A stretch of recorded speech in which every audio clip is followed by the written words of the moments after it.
Hi!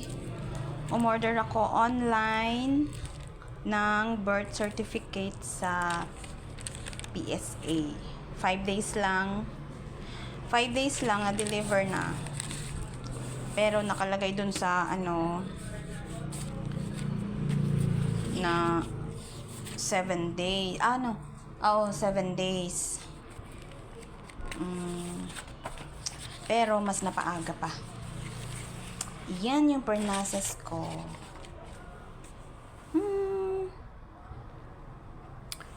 Kung ayaw nyo na magpila sa PSA, gawin nyo online.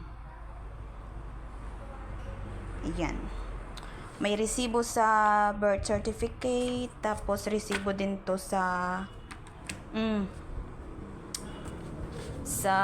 yung shipping nyo.